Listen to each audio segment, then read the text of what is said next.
Hey guys, welcome back to another episode. I have got a friend, former professor, Dr. Sam Buckner, on today. He is a professor at the University of South Florida, which, I might be a little biased, is the best exercise science program in the nation. We actually came in at the same time. His first year teaching was my first year in grad school and stuff. And I can actually still remember the moment that I met you for the first time. And I don't know if you actually remember this or not, but I was lifting down in the lab, and you kind of poked your head in, and I actually thought you were a student, an incoming student, because I'm an older guy, so obviously I was Mhm. like, okay, well he must be an incoming student. And then the first one of the first days of class is like, no, he's one of my professors. But we definitely struck up a friendship. He's a very knowledgeable guy when it comes to strength and hypertrophy, and we're going to dig into that a little bit. So, Dr. Buckner, thanks for coming. Yeah, thanks for having me. And I do remember that day as well. I was coming on campus to see what my office setup was like Yeah. and to get an idea of what my lab space looked like. And I still hadn't seen, so I was hired for the job, but I hadn't seen everything that they had to offer here. And I don't know, Oh, so I don't. you took it sight unseen. Well, I visited campus. I did the interview, but Oh, like okay. they hadn't worked out the logistics of okay, what's going to be Dr. Buckner's lab space. And I also wanted to see, Dr. Campbell's research space because I had heard about it but had never seen it. Yeah. Um, so when you do these interviews, it all happens so quick. You fly in, you have an agenda set the entire day, and then they drive you back to the airport. You fly out, so you don't get the opportunity to see everything. And yeah, I poked my head in, and I think you were just in there doing some deadlifts or something. So Something like that. I mean, most of the time I was in there at such weird hours. I was in there by myself lifting anyways. Um, so you talked about flying in for the interview and everything. So you just finished your PhD program, right, at Ole Miss. Um, for those of people that are listening that might not know the length of a PhD program for exercise science or what it entails. Like, how long was it for you? What was the process like? Like, I get so many questions all the time from people like, "Hey, should I go for my PhD or what?" I'm like, I don't have my PhD, so I'm the wrong person to ask for that. But mhm. what was your experience with it, and like, what did you get out of it that find was the most valuable part of it? Yeah. So the the PhD for me was it was a very important like transformative process, I suppose. I went in, I don't know if I ever was too serious even when I read research, um, and it taught me how to work hard. And Mm, I think a lot of that process for me was proving to myself that like if I want to do this, I'm going to do this and I'm going to do this well. Um, so I guess if we start, if people are out there thinking about should I get a PhD, for me it started during my master's degree. I got a master's degree because I thought I was going to be a strength coach. So I was a strength coach at Florida Atlantic University, and so I was working as a strength coach, and I think I was starting to get the idea that maybe this isn't the career for me. Um, for a lot of reasons, and one of those reasons just I'm more of a quiet person. I don't curse a lot. And like when you're in these strength and conditioning facilities, there's it's just like they're it's loud intense. and yeah, and I was a good coach, but I don't think my personality fit that environment. So Gotcha. the department chair for at FAU, her name's Dr. Sue Graves. She wandered in one day and met me, and the strength coach told her that I had potential. So she said, "Hey, have you ever considered getting a master's degree?" And I said no, it hadn't occurred to me, but I'm open to it. And we sat down, had a conversation. I applied and I ended up getting funded. So I had a free ride for a master's degree. And so that kind of seemed like a no brainer. Um, Yeah. and during that time, I got exposure. There wasn't a lot of research happening at the time at FAU, but there was a little bit of research happening. So I got to see a little bit of that. And then I got to work in a lab. And the lab I was working in, I was just doing body comp, not research, just body comp testing. I was doing Yeah. bod pods, underwater weighing, the Gotcha. A-mode ultrasound, the Intellimetrics device. And so I enjoyed the interaction with people. I enjoyed explaining to them, what the results meant. but I Hmm. wasn't a scientist. I was more of a lab tech. Um, and at that time, the department chair again said, you should go to conferences. You should go get exposure, see what's out there in the field. And, I went to a Southeastern American College of Sports Medicine. I'm now on the executive board for Southeast ACSM. So um, Yeah. It's I've, kind of cool how I've, full circle it came, huh? yeah, from a scared student going to their first conference to planning the conference. And then I went to an NSCA conference. And I had a moment, I think, at the NSCA conference where I was listening to this talk on creatine. And I Hmm. thought, well, what this person does is pretty cool. And I think I could do that. It was something I didn't know about. Like, oh, they actually studied creatine, and Yeah. were sponsored by GNC. All those things sounded cool to me. They appealed to me. So I actually ended up interviewing with the person that gave that talk, and I got offered a full ride to University of Nebraska, in Lincoln, and I started my PhD. And you know, I didn't know what I wanted to do necessarily. I knew I liked training. I knew I liked muscle. Um, and I think I wanted to do something related to hypertrophy. Yeah. So at the University of Nebraska, they did a lot of like sports supplement research, but it was related to body composition, muscle growth, performance, and it was a lot of work. You have to kind of hit the ground running Yeah. in that particular program. It was very intense. So Ultimate, I don't mean to interrupt you. So a lot of times when people go into PhD programs, like they're going in for a specific thing that they're wanting to study. So you didn't really have that specific thing right away, or did it just change after you got there? well, I looking back, I was probably somewhat naive. I knew Yeah. that this person did research I was interested in, Hmm. but I think I also knew that if I were doing it my way, I'd do something a little bit different. And so in a sense, it was a means to an end. A Okay. PhD on some level, and I tell this to even the students I work with. I will teach you how to do science. I will work with you to develop your thinking, your critical thinking skills, your writing skills, and I can teach you how to use the research tools that we use in my lab. Once you have that skill set, you can come up with your own questions that are perhaps different questions, still be a Yeah. scientist and researcher, but you know, it's I think sometimes individuals want to find the perfect fit, right? I want to study Mm. skeletal muscle growth and physique athletes that are undergoing this type of Like diet manipulation. It's like, so well, specific. that doesn't exist. If it did exist, there's probably a huge demand. So find somebody that's doing related research that uses research that would be maybe similar tools that you would use to answer that question. Maybe it's in a different population. It still gives you the skills to learn what you need to learn to eventually ask the questions that you want to ask. Well, and that's so crucial that you brought that up because it kind of relates to people who are afraid to start something because they're not in the perfect position, right? Like you weren't going to find that very specific thing that you wanted to study, but you made the best of what situation you had. You learned the skills and then you took off from there. And just to go back to something you said as far as teaching, your students and stuff as far as like communication and writing skills, I can attest to that, guys. I mean, one of my favorite parts about your class was not just like the discussions we got in from the research and stuff during lecture, but like the tests were like a two-part test, right? So there was the in-class portion of it, and then there was a whole take-home thing. But it wasn't like if you're listening to this, it wasn't like a take-home like you can cheat type of thing. It was like critical thinking, like actually writing. I mean, some of these essays were like 10 pages long, right? Like they're huge and stuff. And I always really appreciated that about you and your class as far as like developing that skill because I'm not gonna lie, I wasn't the best test taker. I had so much anxiety going into tests that it wasn't even funny. How many times was I in your office before tests? So, like, Yes, it's familiar. I was a stress ball. Yeah.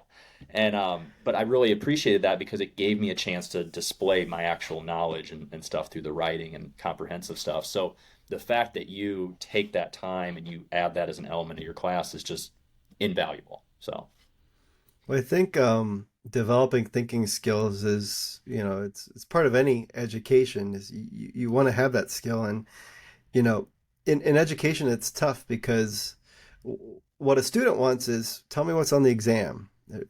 What can I what from today's Yeah. lecture, how are you going to test this on this material? And so it's difficult to strike that balance because when I give a lecture, and you're probably familiar with this about me, a lot of it's conceptual. A lot of it's just like, Mhm. my goal today was to get the gears moving. I want you to think about this. Some Yeah. things there's no answer for. There's a thinking process, and I want you to develop that thinking process so that you can have your own ideas, um, and maybe even challenge mine.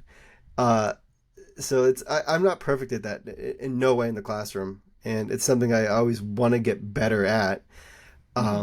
But to me, that's what makes all this so fun, right? Because it's about having new ideas, having different ideas, and maybe seeing something differently than how everyone else sees it. Which, you know, Sure. I tend to do that, right? With the volume literature, with the deload literature, with the periodization literature. Just ask questions and dig a little bit deeper. It's a lot of fun. But back to what you were saying about, going to a place where maybe it wasn't a perfect fit, and knowing that it's going to provide those skills. Well, for me, and I think I've shared this with you before, I quit that first PhD. It Right. was the wrong fit. And it wasn't the wrong fit because the research we were doing was wrong. It was just me and my mentor were very different people. And I couldn't necessarily at the time figure out, why is this not working? Why do I feel like I'm kind of not wanted here at this program? Um, and I won't get into all the details of why that broke down. I don't think it matters, and I don't think my mentor was a bad person, but I think his Right. mentorship style didn't align with maybe my learning style, and I didn't feel comfortable asking questions. And I suppose for Mhm. the way that I learn, I got to be able to ask questions, right? And I have to be Oh, able to be 100%. wrong, even if I'm epically wrong. Like, Yeah. that's a good way to learn. And since I wasn't It really is comfortable, the only way to learn. I mean, I don't know too many people. The people that I know that can critically think and propose one idea, completely fail on it, learn from something else. Those are the people that go the farthest in life. Like that's actually learning. That's actually education. Not just like you said at the beginning, like what is it going to be on the test? What are we going to be tested on? What is, what from the syllabus or from the PowerPoint are we going to be tested on? That's just memorization. That's not actually learning. yeah, yeah, memorization does little for you, right? Maybe some of it will stick and it becomes Yeah. knowledge. But if you've had to think your way through something, it's more likely that you're going to learn from it. Yeah. Um, so yeah, ultimately I quit that PhD and it felt like failure. It was embarrassing. There was a part of me that, I guess my ego, I went back and I was working at Starbucks in Fort Lauderdale, Florida. Um, and I remember, like, I was thinking to myself, well, what if people that knew I started my PhD come through the Starbucks line? What are they going to think? And Mm, yeah. that happened, and it didn't matter. I knew I was on track to do something. I hadn't quite figured out even at that point. Um, and ultimately, I found a mentor at University of Mississippi, Jeremy Leneke, Hmm. and it wasn't forced. It just someone happened to make an introduction. He seemed like someone I could get along with, and Yeah. that was the best fit it could have possibly been, because he liked asking questions. He was okay being wrong. I was certainly okay being wrong, and that led to a lot of really cool things over our time period there. And I was there for 3.5 years. So I did 3.5 years at Ole Miss. I did 1 year at Nebraska, and I Okay. did 2 years of grad school at FAU. So you can it's 7.5, 8 years of grad school. Um, Yeah. so it's a It's long it's road. not an easy task. I mean, part of it is just having the stamina to withstand that much schooling, especially Yeah, after you got your bachelor's degree, right? Like it's daunting. You know, how many people get done with their bachelor's are like, I don't ever want to step foot in school again, right? And yeah. then you went on for another 7 years or whatever it is. But with Jeremy, I mean, I know you guys did a lot of blood flow restriction research and stuff there. Was that kind of like the main stuff that you guys were targeting, or what else were you guys kind of researching while you were there? I think our interests, and I think some of your interest is inevitably driven by who you're around, right? So like the 100%. ecosystem you create, the conversations you have. And that's why in my lab here, I've always tried to do the same thing. Like we have discussions, we take walks, and we talk about what's on our mind. And Dr. Lenke would do that with me. We'd take walks, we'd talk about what we were thinking about, what we heard on this podcast, what we heard on that podcast. What are people discussing, and do we have a thought on that? And those thoughts would always lead to research questions, right? So it was, to me, it was a really organic process. So yeah, we were interested in blood flow restriction, Hmm. and we did dozens of studies employing blood flow restriction, but we also became interested in the relationship between changes in muscle size and changes in strength. Yeah. Um, we wrote on periodization while I was at Ole Miss, so we became interested in periodization. We became interested in the general adaptation syndrome, and if that's been applied correctly to give us a lot of our ideas on how we explain adaptations to training. We wrote on training frequency. We wrote on training volume. We wrote on how to test strength and what does strength mean. We wrote on grip strength. So we went where our minds took us at that time, and Yeah. uh, it led for it was just a lot of fun because we were all individuals that I think there was a group of 5 or 6 of us in the lab, and Yeah. of course under his mentorship, but we all really enjoyed lifting, training, and learning about those things. And it was a really cool. I mean, the lab is still awesome. I have 2 former students there, um, Yeah. and it's just something I strive for in my lab, creating that environment of curiosity, right? Because if you have that environment of curiosity, you're going to do some cool things, and it's never going to feel like work. Um, with that in mind, it was tough, and um, because I think your original point was, what's this process going to be like? Yeah. Um, the PhD was one of the hardest things I did, and um, not necessarily because it's something that's technically difficult. I think developing thinking skills takes time. Um, it just That's something that you develop over. I don't. It probably takes different amounts of time for different people. Right. So that curing process of going through the PhD, I think is incredibly important, and that's why there's these some of these PhDs are 2 years, um, with no master's degree, like and they are Oh, quick just PhDs out go from the there. bachelor's into the PhD Yeah, program. Yeah. and that's less common in the United States. Um, but when they are in the United States, they're usually a 5 year PhD, which kind of makes up for that. But there are shorter PhDs, Right. I think mostly overseas, and that would never work for me because I was not ready in 2 years, and I wasn't even confident that I was ready when I was graduating. Yeah. Um, I felt the but same way when I got done with my master's, so don't worry about it. I was like, man, am I actually really ready to go do what I'm about to go do? yeah, it's you almost have to get out and prove it to yourself, right? You do. You do. And show yourself and be stubborn and say, well, I'm gonna rise to the occasion and prove to myself that this piece of paper that I was given, I'm worth having that piece of paper. Right. You Um, actually earned it. yeah, but it was a lot of sleepless nights. It was, um, and you met me early on, right out of it, so my caffeine consumption, it's still really high. Your Uh, caffeine consumption was out of this world, man. yeah, I can remember you actually having some headaches and stuff during class because you had so much caffeine during the day. yeah, I was dealing with something. My eyes weren't working well. Um, Perfect vision, but like strained eyes. And Yeah. Is it that getting better? was Is it better now? um it still happens a few times a year. Like where I'm Mm. where I'm at a screen too much. And it's Yeah. just eye pain. Like the eye Well, doctor can't find any reason for it other than I strain. mean, I mean, So in all fairness, you read a lot of research. Like, guys, if you guys are listening to this man is just all about research. He is always reading research and stuff. So I know when I'm sitting down reading just a normal book for any sort of amount of time, my eyes start to hurt. So I can only imagine with all the screen time and all the papers and stuff you're reading, it makes sense your eyes get a little fatigued. That's for sure.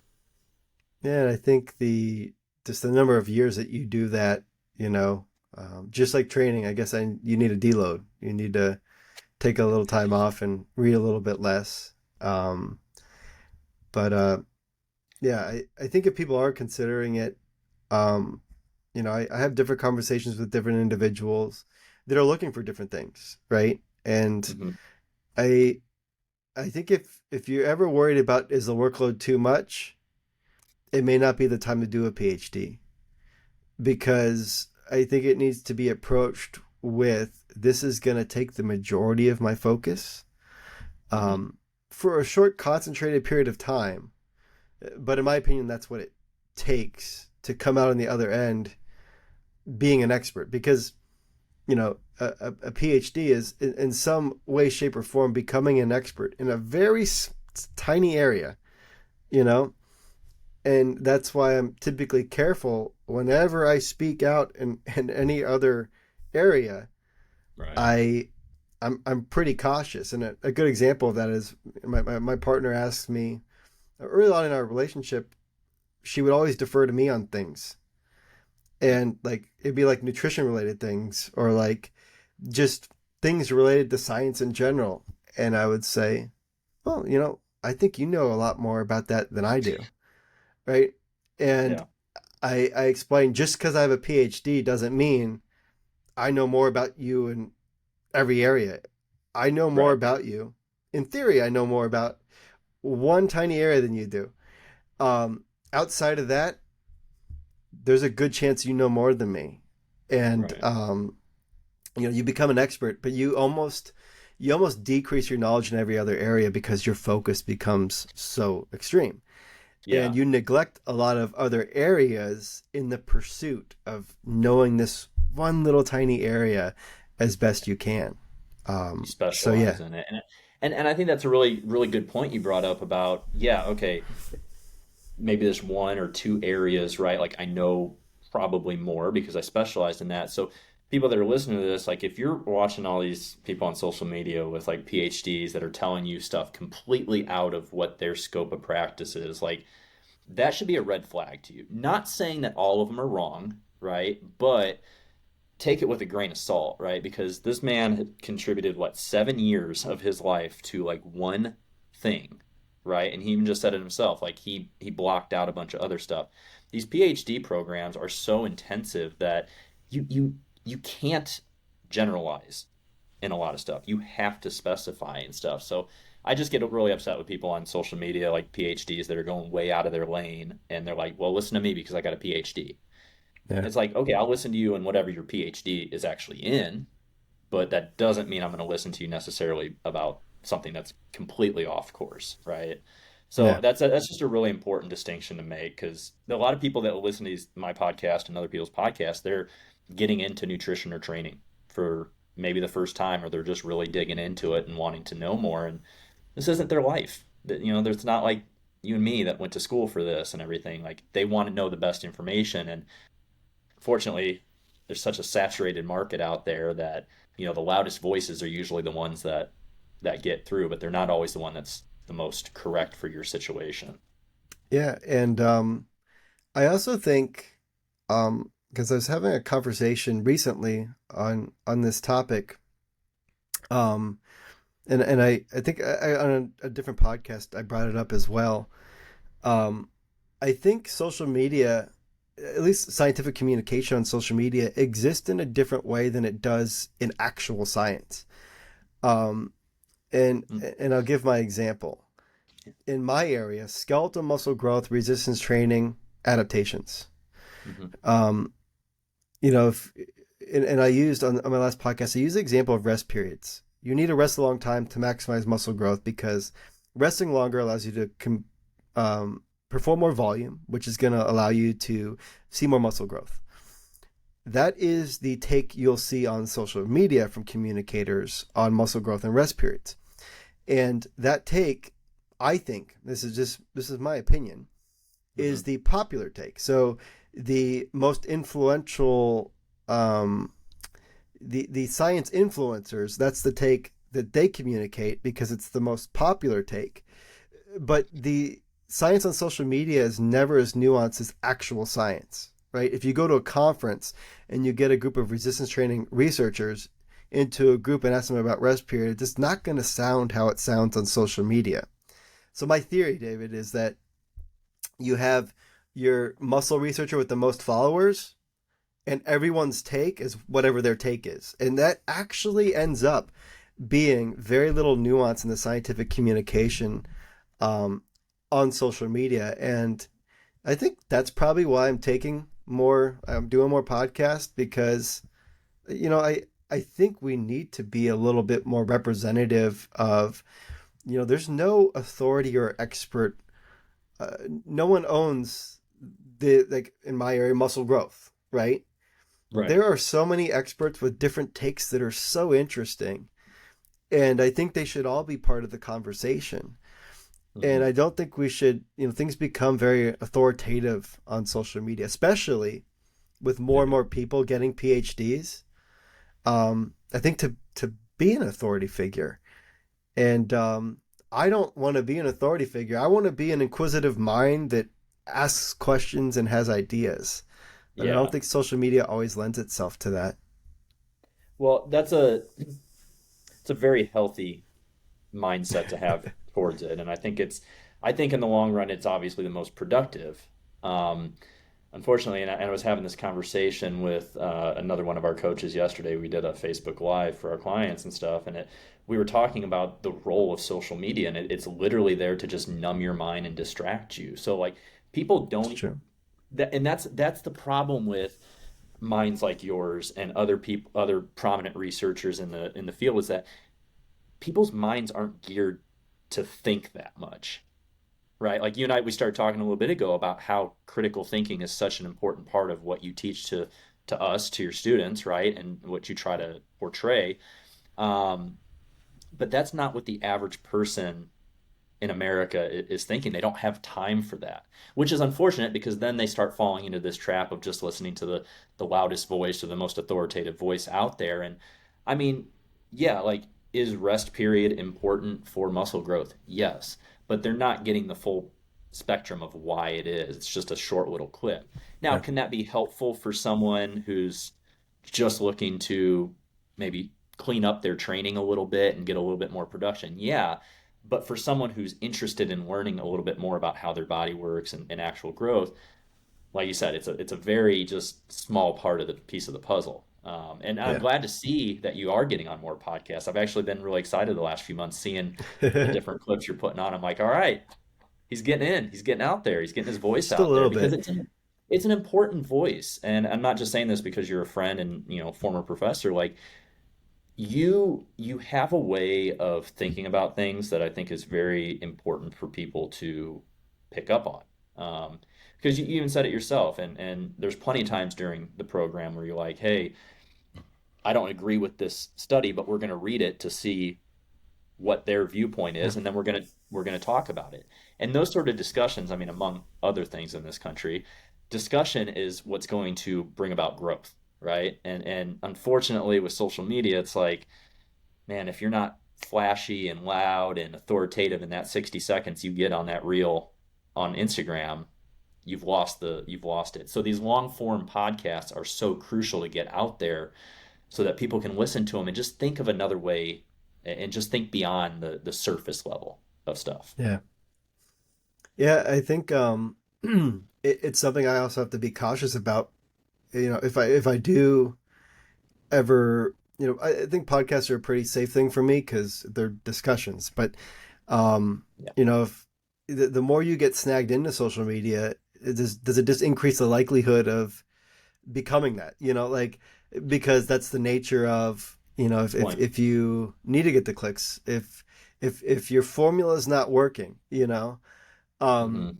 so that's I don't hold it against individuals necessarily, but also we should be able to have a conversation about this. We should be able to discuss this, respect each other, and maybe respectfully disagree. Nothing wrong with that. Um, Like but you said, nobody owns skeletal muscle growth, right? Like yeah, there's different perspectives on it, and um, you know, when it comes to someone's body and their training and stuff, there's a lot of individuality to it in a yeah, sense. But like when it comes down to, what are the actual mechanisms to help grow muscle and to get the most maximum benefit out of those principles, right? Like it's pretty black and white. It's pretty laid out what you need to do. And but people are so it's almost like with nutrition too, because I've seen nutrition over the years become like a religion to people, right? Like Hmm. they only want to admit that their way and what they're doing is the only way, right? Yeah. And you see that with training programs and training styles a lot. Like the only way to grow muscle is by doing, the Dorian Yates type training, or no, you have to do high volume like Phil Heath does, or, whatever it is. But we find through research that there's many different ways to grow muscle. And you just have to find what's going to be right for you and then follow the principles that science has laid out for it. Yeah. Yeah. I think You- the pigeonholing into one ideology is sometimes has a certain allure to it, but yeah. science is rarely like that. I can't think of any instances where it panned out that way. So, yeah. So, what's something that maybe it's recent, maybe it's in the past. What's something that you were like, this is it, this is my stance, this is what I'm running with, and then you're like, that's not right. I'm switching my position on that. Has there been anything like that, or have you always been like, I'm not going to take a hard stance on anything until I keep seeing more research? Okay, good question. Let me think about this because I know I've been wrong. I just have to think Yeah, about some of the instances where I've been wrong, and which ones are interesting. Because some of them might be a really minute detail on a blood flow right. restriction protocol that is of less consequence. Um, I think one, and I'm not even gonna say that I'm wrong yet, but I'm thinking differently than I used to. Um, and this one's probably less interesting to your audience, but it might still show a thinking process. So, um, you know, I I wrote on the fact that muscle swelling isn't playing a large role in resistance training studies. Meaning, if I tell you I measured your muscle and your muscle grew, someone could argue, well, how do you know it's growth and not swelling and inflammation, muscle damage, and these sorts of things? Um, and I have a 2016 paper that like looked at swelling over a couple training weeks and looked at does swelling accumulate. Um, excuse me. Just different aspects related to that. And I seem to think that when you wait 48 to 72 hours after a training protocol, that swelling is of little consequence, and that still might be true. But I've been reading some of this really high volume literature where they're getting really robust muscle growth and muscle growth that I'm not necessarily sure if I think it can actually occur in the time period that's being examined. So I've reopened my mind to the possibility that swelling is playing a role in these particular instances. And I said this on another podcast. I said, I'm not making the swelling suggestion because I really think that swelling occurs. I'm making the Hmm. suggestion because it's the most logical explanation to me. So I'm like in trying to conceptualize, for example, why one study is seeing 3 to 4 times the growth of most other studies.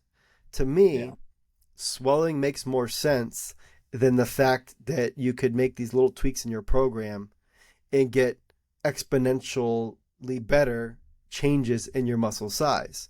Right. So it's more like, okay, I think I have to entertain this possibility now. And so that might be one example. No, I Um, actually think that is really relevant to a lot of people that listen to this because, how many times do people equate like a really good pump at the gym to just this awesome muscle growth, right? And yeah, then all of a sudden, then the inflammation and the swelling comes down, and they're like, or they take a week off the gym, right? And they're not yeah, lifting, and they're not as pumped, they're not as swole as they used to be, and they're like, oh, I lost all this muscle. Well, no, you were just swole a little bit, right? Like yeah. you just.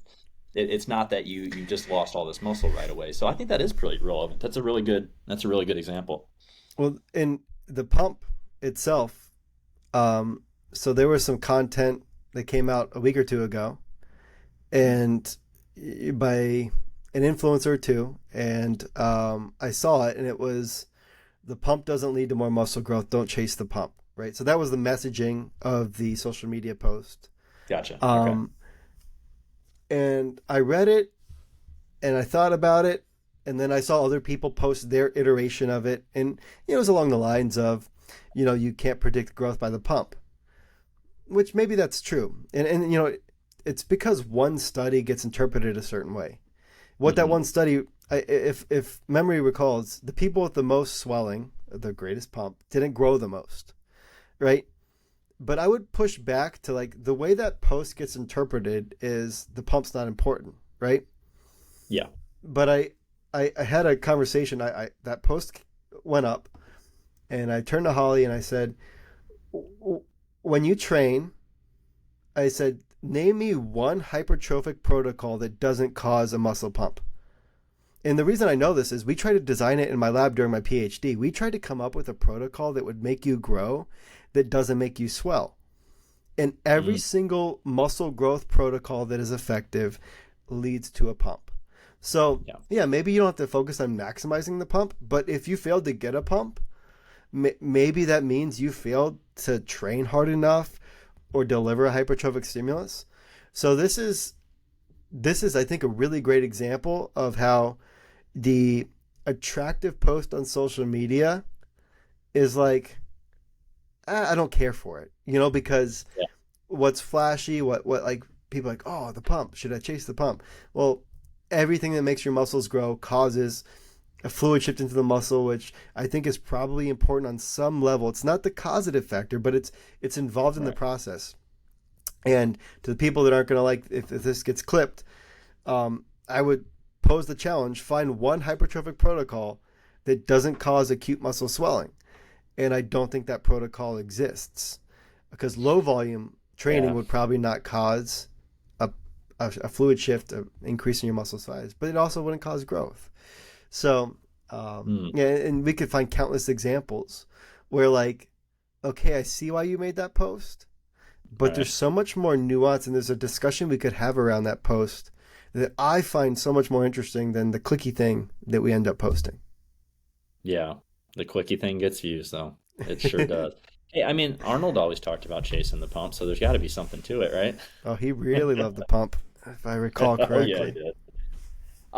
So you talked about a couple times we've mentioned deload in here, and this is actually something that I'm really interested in. I had a conversation with someone else on a podcast a couple days ago, last week, something like that, and the idea or the topic of deload came up, and we kind of talked about how we deload our clients and things like that. Um, what sort of research have you seen on deloads? What's your stance on it? Like, how would you go about implementing a deload Yeah. for a client? Well, there was a really recent study. Um, it was a 9-week training study, and one of the groups took a deload in the middle. And the conclusion of the paper was that deloads don't lead to a resensitization of muscle growth, which was kind of what I guess they were getting at. Um, but the context of that paper, I think, is important because we read that paper in my class. So on social media, it was touted as the first time deloads have ever been directly studied in the literature, which I don't think is true. Yeah, But I don't either think that's way, true. I question whether it's a deload because when you actually deconstruct the paper, David, and you probably Mhm. remember moments like this in class. So I had the class read the paper. Okay. And we read the intro, we read the methods, and now we know what they're doing, right? We don't know the results yet, Yeah. excuse me, but we know the setup of the paper. And here's what they did: they trained for 9 weeks. They trained twice a week. And it's been a while since I read the paper, but I think they're doing 2 lower body exercises, something like that. The deload group missed the 2 sessions in the middle. So you break down what the study actually looked at: 16 sessions or 18 sessions over 9 weeks or 16 sessions over 9 weeks. Yeah. And then we act like we're surprised that they didn't see differences in muscle growth. You know, Yeah. so that study to That's me such is a not small training volume. Like 2 days a week? Like, twice a week. It was twice a week. Yeah. So you missed 2 leg sessions over 9 weeks, or you didn't miss 2 leg sessions, but you put it in the middle and you call it a deload, right? but you Hmm. have to interpret the research in the context of, if you miss 2 sessions, is that going to affect muscle growth enough for you to measure it with a beam and ultrasound? I don't think so. No. Um, so like studies like that, I don't think, like, you take a deload when there's a risk of overtraining or the presence or possibility of overtraining. But if there's no indication that that's happening, I would argue you don't take a deload. You don't take 2 sessions of legs off. So Yeah. um, maybe that paper is a good starting point. And one Okay. of the questions on, um, I think it was an exam, was how could we improve the study design to actually study deloads, right? Because the point of a deload is to promote recovery. Right. But if everything's going great and you just started a training block, which arguably the people in that study just started a new training block, why in week 4 are you just going to take a week off just Right. because? And Yeah. maybe the takeaway is this: they took those 2 sessions off and they didn't really sacrifice any growth, right? Hmm. And I think we both know that you can miss a session or two, and the consequences in the larger picture, they're not that significant, right? Yeah, and I mean we've seen that to maintain muscle takes a lot less volume than to actually build it to begin with. And that was my question is like just I mean 2 days a week, like let's say you're going balls to the wall those 2 days, like are you not having enough time to recover the other 5 days? Like is it actually worth taking a deload for? Like to me that study almost seems like a waste of 9 weeks, right? Like You could certainly argue that, and it's we like argue, okay, let's at least do like maybe 3 full body sessions yeah, a week, right? Like 2 training sessions. That I don't because I don't see that being realistic to what most people go in the gym and do, right? I mean, yes, of course you're going to have a small population that just goes in a couple times a week, but I say 3 to 5 times a week is probably what most people go in to do.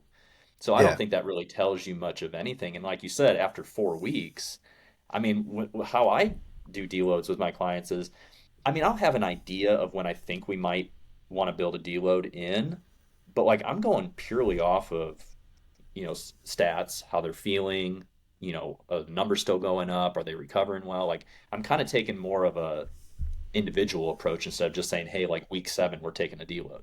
Because like you yeah, said, if you're progressing and you're doing well, why would you want to stop that process? yeah. And we talked about it even back when you were in the program. I think a lot of the periodization stuff and deload stuff, I think, is really hard to research, right? Because Mm, you'd have to get a group of like 40 people and push them to the point where, you know what, guys, I think it's time to take a deload. But yeah. in the context of a research study, and you do more coaching than me, David. So, what's the likelihood that all 40 people need the deload at the same time, right?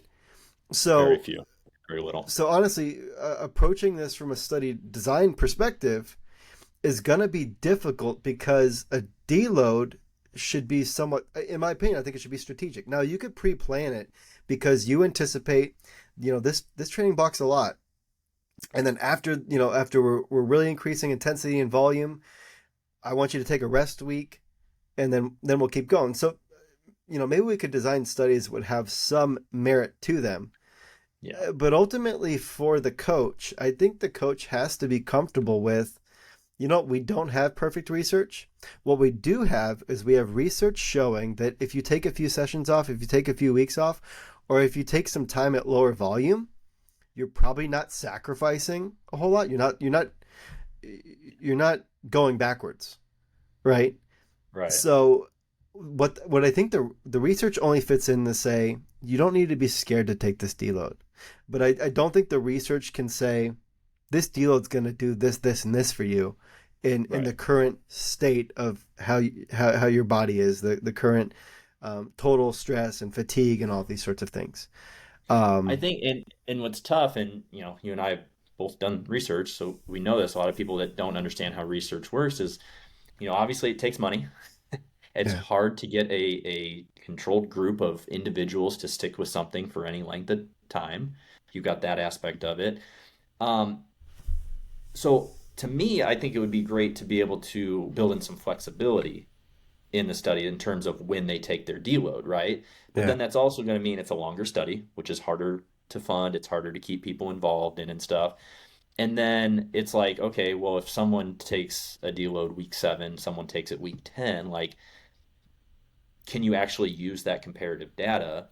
Hmm. Because one person then, let's say it's a 16-week study, which is just crazy to think about, right? But then someone's got like 8 weeks or whatever it is afterwards, and then someone else only has maybe 4 or 5 weeks afterwards. Like, Yeah. could you even use that? So it's not just as easy as saying like, hey, let's build in some flexibility to be able to take this deload for one set of people at this point, one set at another point. But that's really where it needs to be, I think, because that's going to be more realistic. Like, have certain markers to look for in people, right? Like, okay, when they're starting to feel like this, or their numbers are starting to slow up like this is when we need to take the deload. And for Yeah. somebody, like I said, it may be week 7. For somebody else, it may be week 10.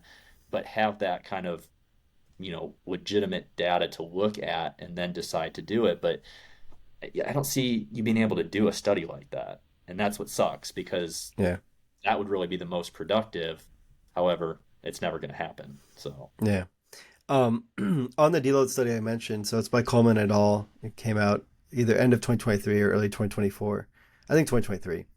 Um, I also want to say this is just the technical part of me that, since we're talking about the paper, I'm going to mention it. yeah, That paper's been used to suggest that there's no resensitization of adaptation. So meaning, if you take time off, when you come back, maybe you're growing more, right? Because of mhm. the deload. They concluded that there's no resensitization in that paper. I don't think you can make that conclusion based on that particular study because they did pre-testing and post-testing, right? Okay. You don't know what happened in the middle. So to make the claim that there's no that this study shows that there's no resensitization, since the growth is the same from here to here, you're implying you know everything that happened in the middle. So you're implying you know that they didn't decrease and then gain at a faster rate when they came back. So literally, the conclusion of the paper could not possibly be answered by the study design.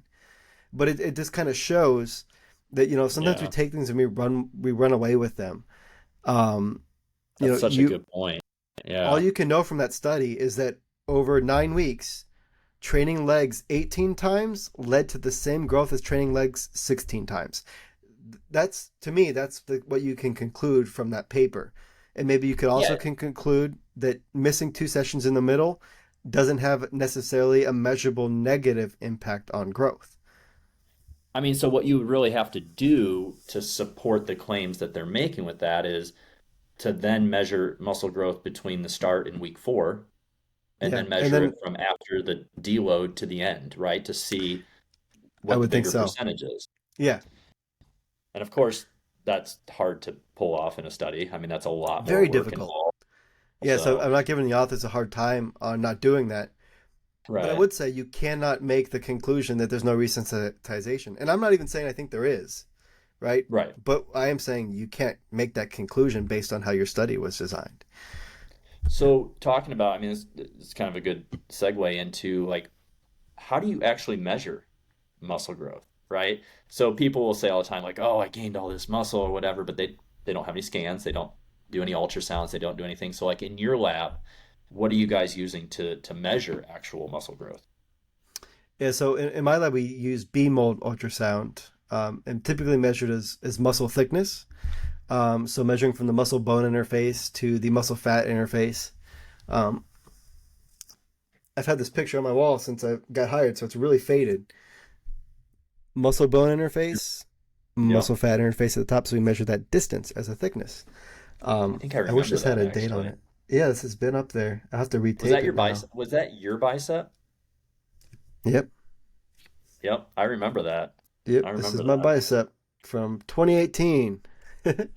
um, Jeez.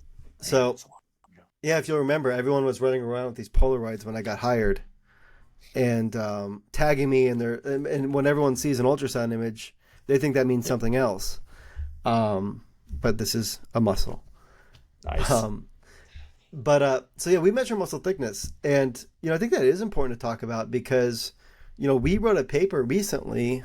Um, we talked about issues with the volume literature and that some studies have seen really remarkable muscle growth, and we were Mhm. explaining how these values to me are incredibly impressive and beyond what I would expect to see over 8 weeks time, which is how long some of these studies are. Mm-hmm. And I was listening to, um, I guess it was a bit of a rebuttal. Another podcast started talking about our paper and saying how we're wrong in this way and that way and all these other sorts of things. And then they rattle off like changes in muscle size. It's like, well, these changes are normal. For example, this paper saw this percent. This paper saw this percent. Um, and you know what? It's just going to inspire me to write another paper, right? Because Good. um, you can't express muscle as a percent change, and then compare different methods of measuring muscle. So, an 8% increase in muscle thickness is different than an 8% increase in muscle CSA, right? So, Mm, making it relative doesn't necessarily make it the same thing. yeah. So, we wrote our paper trying to get people to understand what a change in muscle thickness should look like. And we focused on the biceps and quads because those are the two most commonly measured muscles. And the evidence based communicators or social media PhDs, I think have butchered our paper on various podcasts because they don't get the point of the paper. Um, and I think also when you question something that has been their worldview for so long, I don't think it necessarily translates well. And I think No, it people leads don't like to, to be challenged like that. yeah, I think people have a hard time, especially if it's something that they believe for a long time. Hmm. Um, so one of my goals, over the next few years is to, and I think Dr. D'Souza has been doing some stuff at University of Tampa to help clear this up too. You know, people have a really good gauge of like what should weight loss look like because people weigh themselves, right? Yeah. Um, so 10 pounds gain or loss, a lot of people at least could relate to that. But if you Hmm. tell someone there's an 8% increase in your quadriceps CSA or a 25% increase in triceps CSA or thickness, we don't have a gauge to what that means, right? Yeah, and you can't Um, just necessarily go on like how much stronger you're getting because yeah, the two don't correlate. And that's what a lot of people think too. Like, oh, I'm increasing strength all, whatever percentage, so I'm obviously growing that much more muscle. No, it's a whole nother mechanism. It's a yeah. whole nother different thing. But um, in your opinion, obviously the longer the study, the better. We get that. What would you like to see in terms of a length of a study to really determine if a protocol is effective for muscle growth? Like, are you looking at like a 16-week study, a 24-week study, longer than that? Like, in Sam Buckner's ideal world, funding is not an issue. What would you like to see? That's You know, realistic. in an ideal world, I would love to just start doing a lot more 6 month studies. 6 months. Um, yeah, I think those are you can pull those off. We've done a few at this point. Hmm. Um, I, I started a year long study when you were here. Yep. We just finished data collection on that. So It was the our bicep, the one rep yeah, bicep strength, yeah, wasn't it? yeah, Yeah. yeah. Um, so I mean, that's why that's not realistic. It took me 6 years, 6 years to study muscle growth across 1 year in 30 some people. So that's a huge time investment. So most people aren't It willing to is. do those studies because when you're in a tenure track position and you have to publish to keep your job, there's Right. not a lot of incentive to do a 6 year study, right? Because you're submitting your materials for promotion on year 4 and 5, and Mm. but I didn't care, right? Because like I had enough other stuff going on, and it was interesting enough to me that it's like, you know what, I think I can run this study in the background, and it's going to be a lot of fun. And Yeah. so yeah, for 6 years we collected data on that, and It's nuts. it'll be cool. But the What spoiler what is, journal did you submit that to? oh, it's not submitted yet. Um, Oh, okay. yeah, Gotcha. it's in the analysis stage. It's so much data because we have two arms, three different muscle sites. Um, every month for 30 some people. So Yeah. um, that's Jeez, that's 12 crazy. images, 12 times. There's 144 images. Um, yeah, it's a lot. It's a ton of data. So it's going to take about, I don't know, 20 hours of just ultrasound to transcribe the numbers and get them into a spreadsheet. Um, but it's cool. Like I'm Yeah. so glad we did that project and that we will have that data and we can publish it and it's going to be pretty neat. But Is there anything from that that you can tell, or like any findings from that that you're, I know you haven't run all the data yet and all that stuff, but like anything that you're just noticing just from a facilitator standpoint of it? I can say based on our preliminary analysis that over an entire year, people training on their own didn't really grow. They had a pretty high training age, Yeah. and I think when you look at the data across time, I think they kind of did this. They grew and then they didn't grow, so they fluctuate. And this is something I've lectured on. You know, I think most of us, when you're untrained, you're here. When you're trained, you grow. And then once you're grown, I think you can like peak up into slightly more muscle tissue, but I don't think it's sustainable. So I think we're just kind of capturing these fluctuations in trained people. What do you think the cause of it not being sustainable is? Do you think it's more from a nutritional standpoint? Do you think it's just from like decreasing their training intensity over time, or like what are your thoughts on that? I think it's just allocation of resources and competition within an organism, right? So I think if you have periods of hyper focused training, I think you can squeeze a little bit more adaptation out of certain areas. But so here's and this is just these are ideas from my head. So the listener shouldn't take these as scientific fact.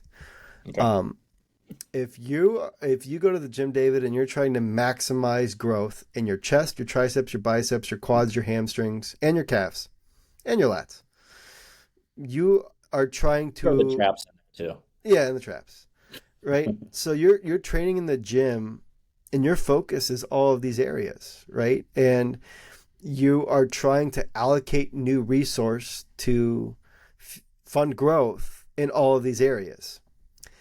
Now, if instead you decided, I'm going to focus on my quads, I'm not going to stop training everything else, but I'm going to focus just a little bit extra on my quads. And for this training block, this is my goal. I think because you're putting more stress in one area, maybe the allocation of resources will preferentially go to that area.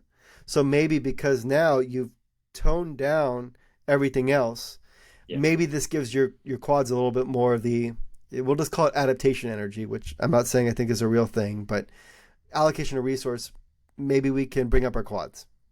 Yeah. But what's the likelihood that you can give that amount of focus and attention to every single muscle in the context of having a life and a job and a career?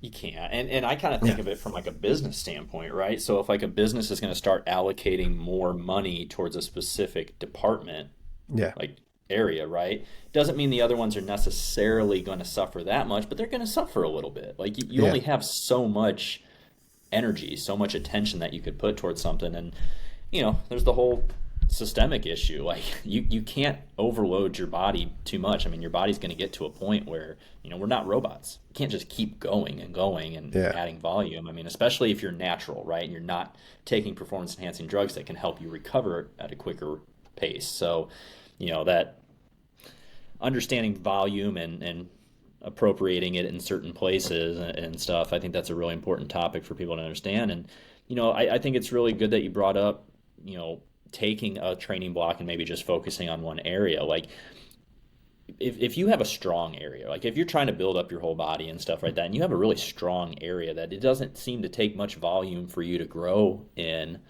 then maybe you should kind of cut back a little bit there and put it towards something else. Because like you said, like your body is going to have to pull from somewhere, right? Yeah. You're not going to be able to do even volume all around and stuff. And I like to do that with clients. Like we'll kind of take different chunks of the year and say, okay, well, we've seen a little bit of good growth here. Maybe shoulders still need a little bit more. Maybe we take a little bit away from there and put up there and stuff. But it's hard, especially if someone's bodybuilding, right? Like you're not always going to be able to allocate equal volume all over your body. It's just not going to happen. Hmm. Yeah, so it's about prioritizing, right? And maybe that comes Right. at the expense of other adaptation.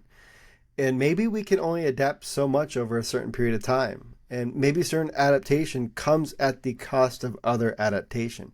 So these are all Mm, principles that Hans Selye in his general adaptation syndrome talked about, which yeah. again I don't necessarily subscribe to, but his model is useful and helpful in trying to understand competitive resources in the context of adaptation. Yeah. Um, Another thing I like to challenge people's minds with, and I I'll use the Schoenfeld volume paper as the illustration because my lab is currently replicating that study. Oh, Um, okay. in that study, the quadriceps or the rectus femoris or it might have been the vastus lateralis muscle group grew by zero point 0.7 centimeters in 8 weeks. And so if you look at what zero point 0.7 centimeters is, and forgive me, I'm going to No, no problem. have calipers. Nice. So what I've asked people, and this is just a simple thinking exercise, right? So if you can grow by zero point 0.7, um, let's see, where's 1 centimeter? Okay. It's hard when you start getting down to low numbers like that. All right. So if you can grow that much in 8 weeks, right? Hmm. That raises the question, well, in 8 more weeks, could you just double that? Right? Yeah. So if that's possible in 8 weeks, then it doesn't seem ridiculous to say, well, then in 16 weeks you should be able to grow that much. Well, then Hmm. if like so that would mean over the course of the year your muscle could like I'm being a little silly now, but we Right. I get know it. these don't represent a sustainable adaptation, Hmm. right? Muscle growth adaptation is not linear. So I even think some research studies represent isolated focused training. And that if you isolate and focus on this muscle group, maybe one time you can get robust growth. But I don't think you can Right. repeat that. I think you can try to maintain that and then not lose that because when you go back to training everything, I think it gets harder to sustain what you're doing on that muscle group that you're focusing on. Hmm. And so it's just a way to interpret research. I think research is an interesting tool, but you also have to be honest with your interpretation. And the interpretation of a lot of studies is they were able to do that over 8 weeks, but Yeah. you can't replicate that and linearly extract that out across time, because if you could, we would all look like Mr. Olympias, right? At least me and you would, because we That would be would great. exploit these studies, right? And that's one of the hardest things that I have to explain to clients from a training aspect. Nutrition's a whole nother it's a whole nother topic. But from a training aspect is if we're going into a muscle building phase, right? Maybe we're trying to do a whole year. They're like, well, okay, if I grow this much in like month one and month two, like that should extrapolate out to 7, 8, 9 pounds of muscle in a year. I'm like, that's not really how it works. Not really Yeah. how it works, right? Yeah. I mean, and especially you brought up a little bit ago, you mentioned training age. Like that is so crucial to take into account because someone new, everyone's heard newbie gains, right? You basically look at a weight and you can start growing muscle. Obviously, I'm Mm-hmm. being facetious there, but you've got that initial adaptation that occurs, and then you can't expect that to keep happening the more that your system's used to that, right? So I think I think a lot of people have very unrealistic expectations about muscle growth.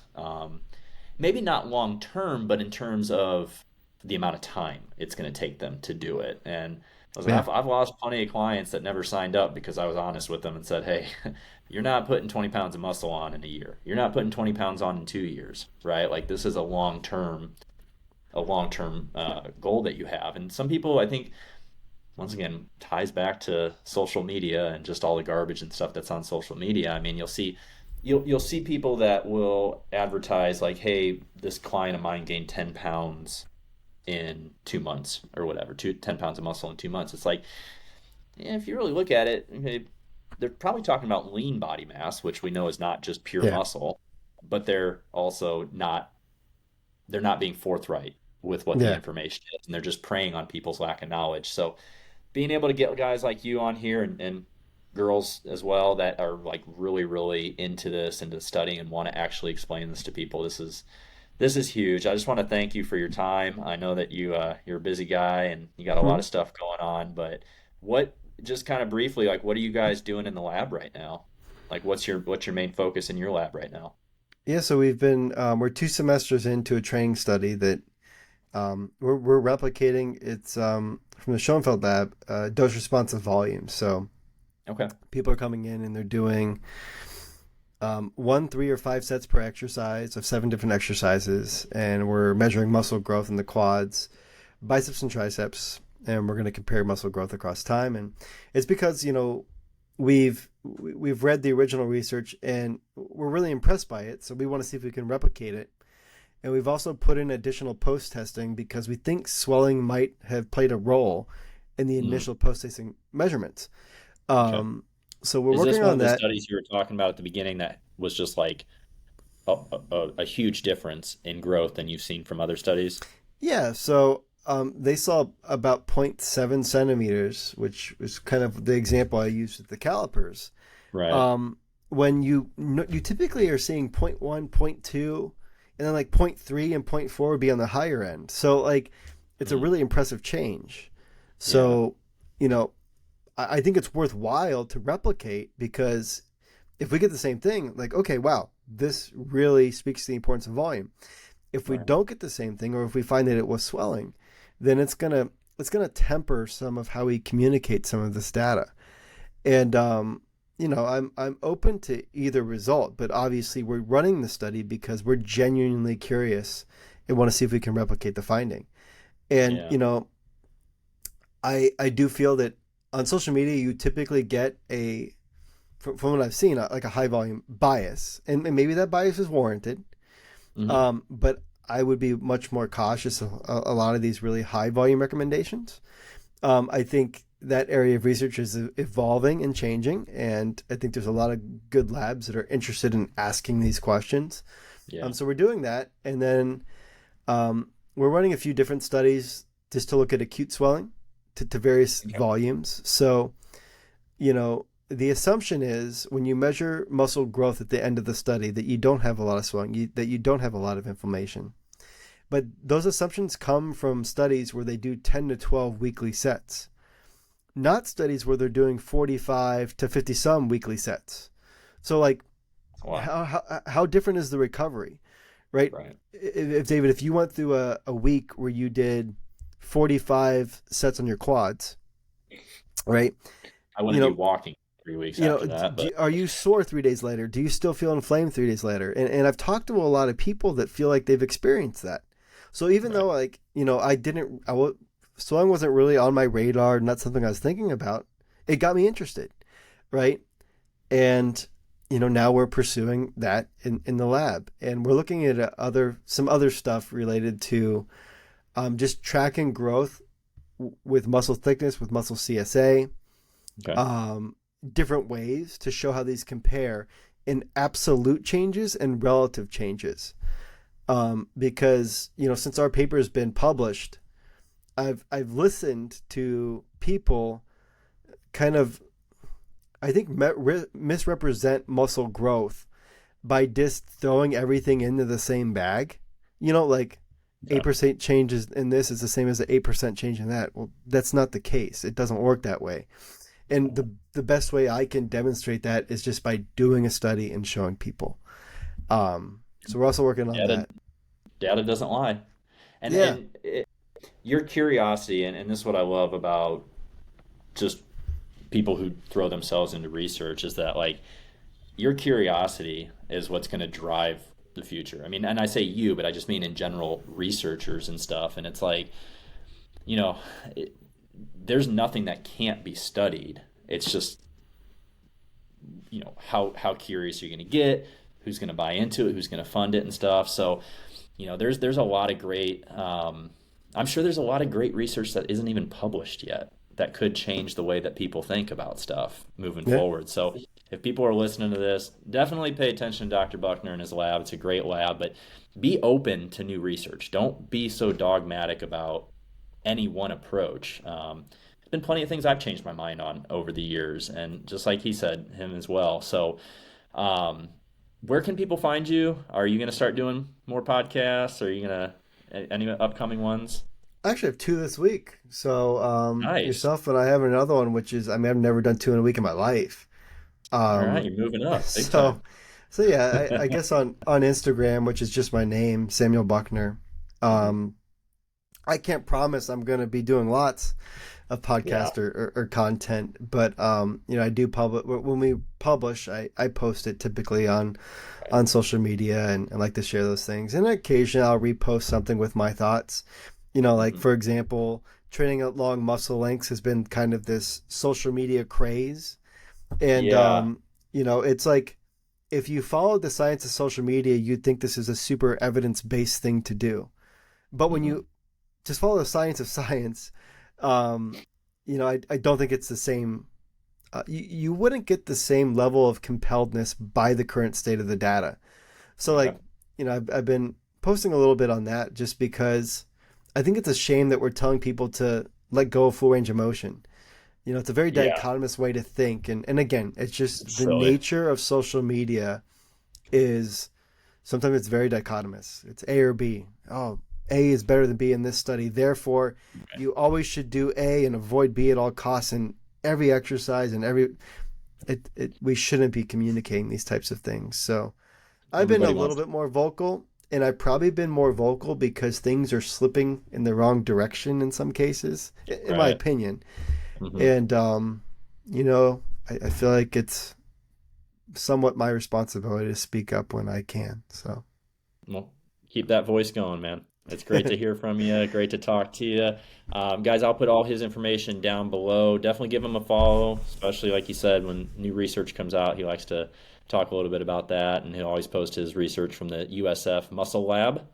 Um, Dr. Buckner, thank you very much. I appreciate you having you on. yeah, thanks for having me.